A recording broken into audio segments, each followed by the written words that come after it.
सियालकोट में वजीर आला पंजाब मोहम्मद शहबाज शरीफ की ज़ेर सदारत आला सतह का इजलास हुआ। इजलास में सियालकोट डस्का रोड की मुनासिब तरीके से देखभाल न होने पर शदीद बरहमी का इजहार किया गया। इस मौके पर वजीर आला पंजाब मोहम्मद शहबाज शरीफ ने कहा, अरबों रुपए की सरमायाकारी से शानदार सड़क आवाम को सहूलत फराहम करने के लिए बनाई गई है। सड़क के इर्द गिर्द तजावुजात और गर्दो गुबार देख कर इंतहाई अफसोस हुआ है। सड़क की देखभाल के हवाले से मुतालिका महकमों और इदारों की कारकर्दगी सवालिया निशान है।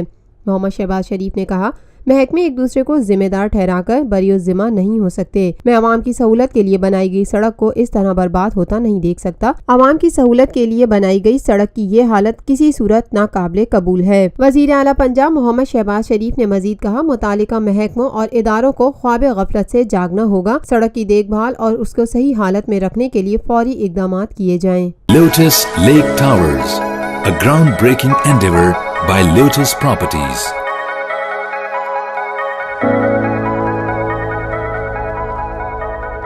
मुल्की, बैनुल-अक़वामी, समाजी, सियासी, तिजारती, सकाफती, तफरीही, मालूमाती और खेलों से जुड़ी हर छोटी बड़ी खबर का मरकज TNN TV।